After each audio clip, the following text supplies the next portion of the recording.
Welcome, everybody, to Dead Talk Live. And today we are joined by the legendary Keith David, who is nice enough to give us his time while he's on the move to talk to us for a little bit. Keith, thank you so much for being our guest today. How are you doing? Hey man, I'm doing great. Yeah, and thank you. Enjoying a beautiful day here in Boston. It looks like a beautiful day, and I want to thank you again for joining us. I know you're a very busy man, and to talk to you, it's a great honor. So let's get right to it. We'll keep this as brief as possible.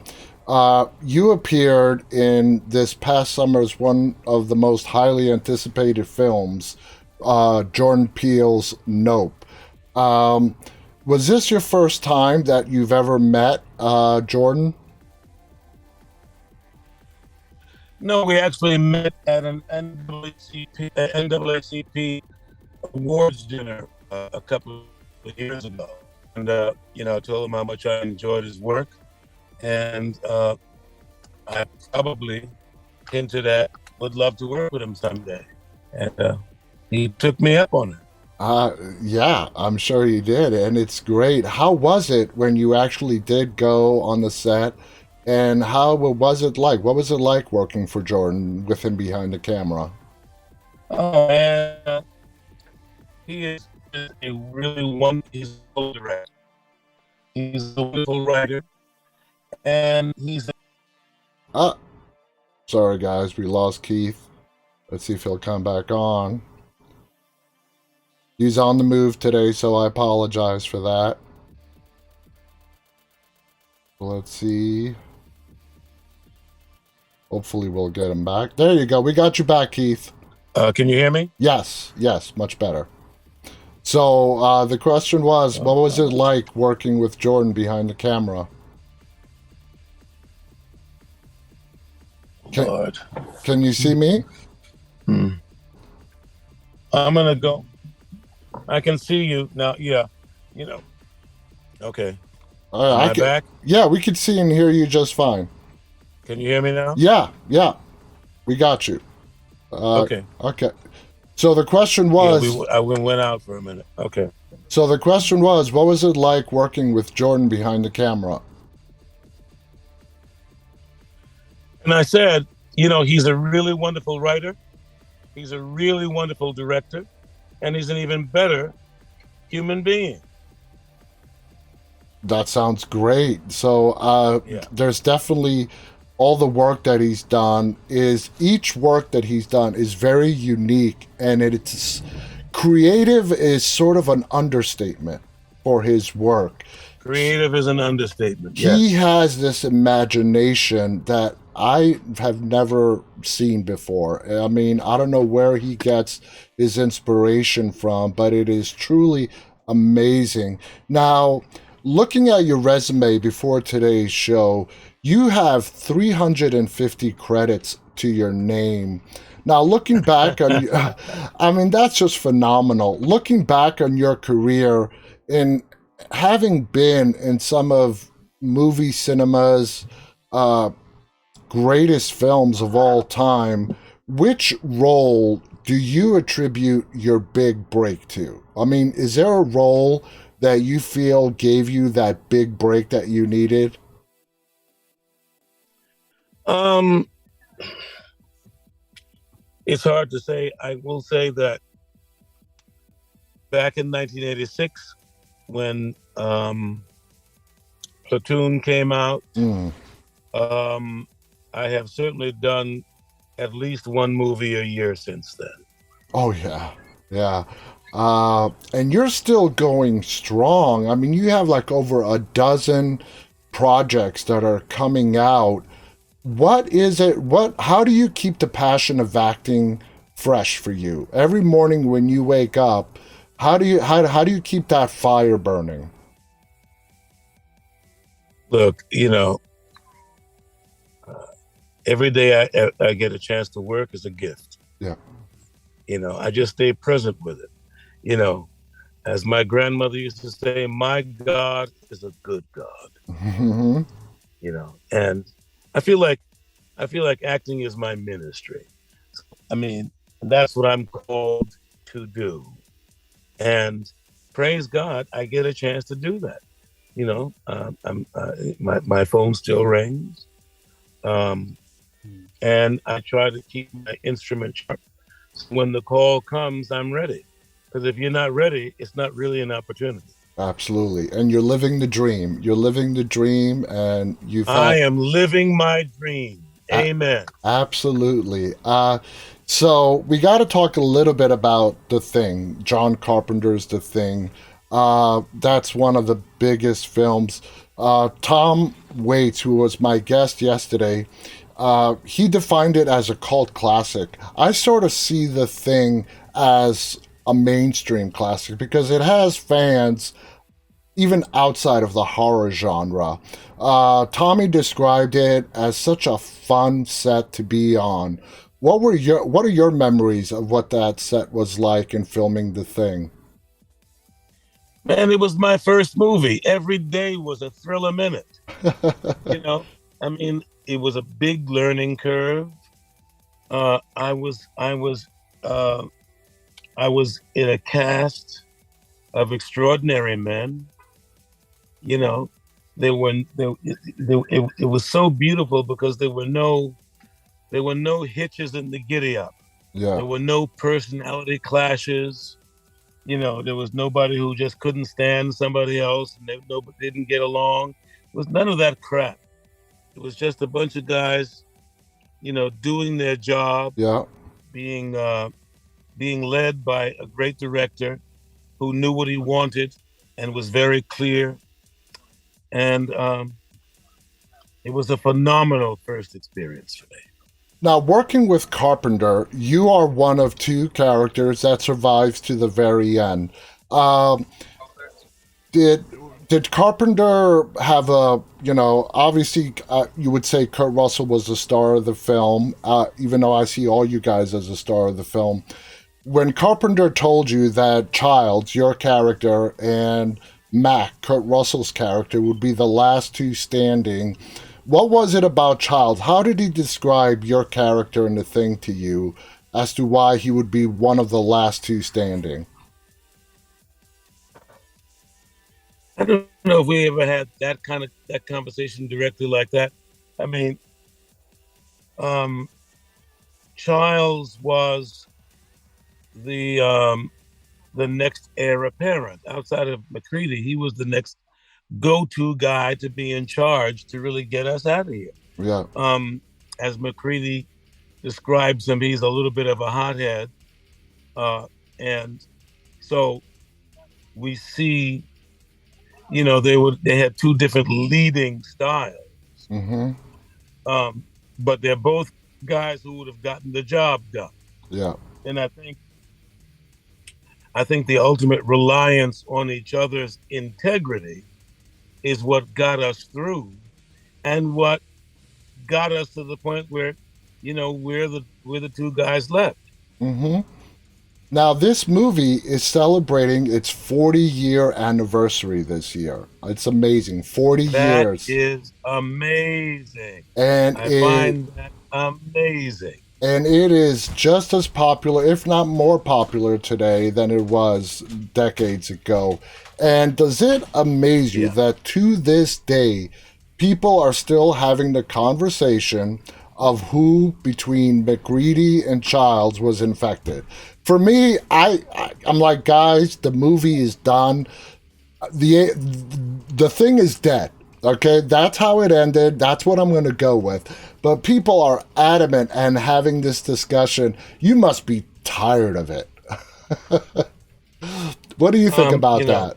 My standard answer, my standard answer these days, it's so if you think so. Exactly. That's what Whatever you believe. that's what Carpenter's intention was, and he left it, and he just left it up to the audience. Take away from it what you want to take from it. Now, as an actor, when you reach a certain level in your career, you get to sort of decide if you want to work with a certain director or not. And definitely you've achieved that long time ago. When it comes to choosing a project, and you're looking at the director, what kind of qualities do you look for someone that's going to help bring out the best character in you? I think somebody who's clear, somebody who's compassionate, somebody who I feel understands the process Mm-hmm. and can be helpful. You know, I think one of the grand marks of a great director is someone who sets up an atmosphere where I don't have to act. All I got to do is find the behavior of the character. Wow. Uh, and I think that was a gift John definitely possessed. Wow, that's amazing. You have done and continue to do a lot of voiceover work. You have this very distinguishable voice that as soon as people hear it, they know it's you. What is it the love of? I assume you're a big fan of history because you have done a lot of historical documentaries that you've narrated. What is the passion that you have for doing voiceover work, whether it's for documentaries or whatnot, that keeps bringing you back to that? Well, first of all, it's work. I'm an actor and I like to work. Absolutely. Um, but I also love the learning aspect of it. As actors, we are forever students, and so yes, you know, um, by by some desire, and also by design, I am a student of history. Every part I play, every play I read, there's an historical element. What Mm-hmm. period am I in? How did these men act in those times? How did they behave in that era? Each the clothing was different. The the societal understandings were different. Yeah. You know, um, trends were different, Abs- both style trends and thought trends. So that's it's my job to find that out. We find that out through history, abs- reading, you know, absolutely. going to museums, looking at pictures. We now have evolved long enough to have radio and television film records of some of the things that went on in times past. So we study those things to make them more authentic for the period that we're in. I saw that you have a documentary coming up called The Gettysburg Address, where you narrate that.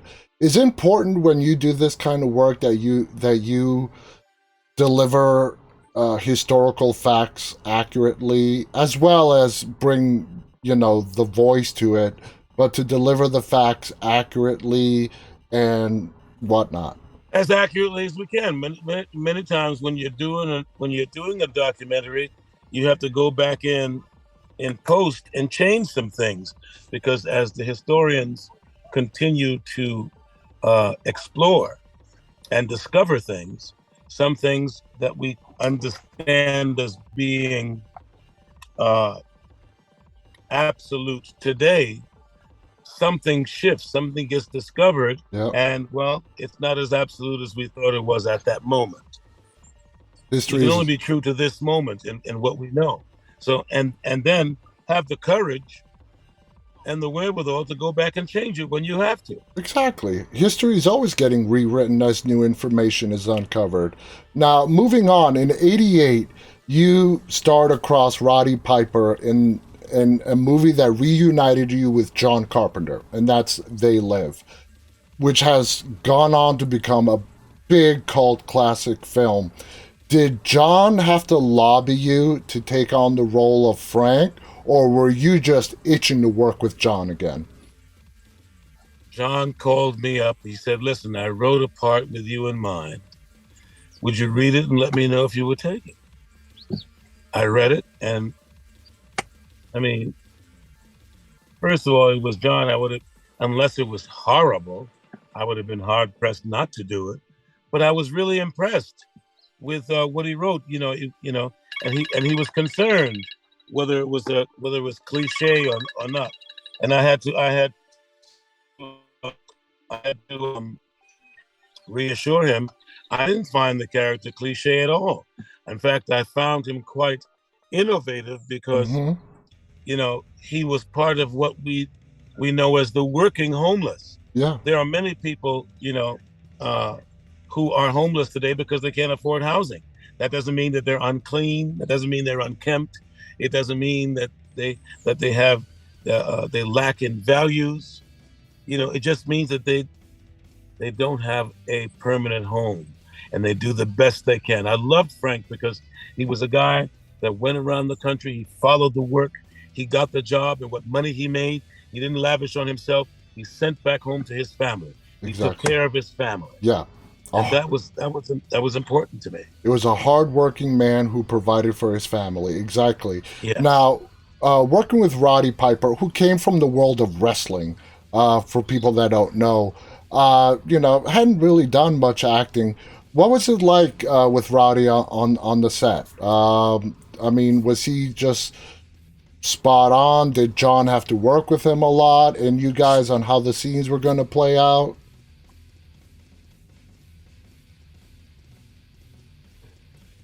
I thought, John's skills as a communicator and his ability to communicate and connect as a director was certainly demonstrated wonderfully on Roddy. He was able to bring out in Roddy, that which wouldn't have he couldn't do by himself.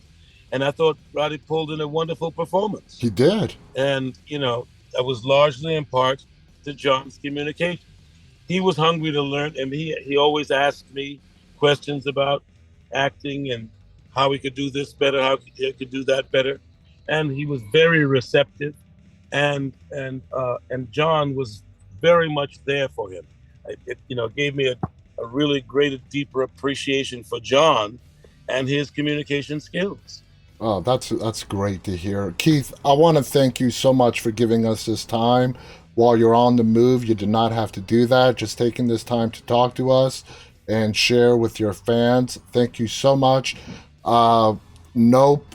Even though you had a small part in it, you were great. The movie was fantastic. I'm glad you got the opportunity to work with Thank you. Jordan. And if Jordan calls again and offers you another role, I assume you will not be turning that down. Is that accurate? Oh, sorry. Oh, Keith, are you there? Basically, Yeah, the you said if Jordan calls again. yeah, would Yeah, you would jump at the opportunity to work with him again? I assume. I'm here. All right, Keith. Thank you so much again for your time. Stay safe. Until we talk next time, guys. Thank you for tuning in. On behalf of Keith, David, and myself, stay safe and stay walking. Bye, everybody.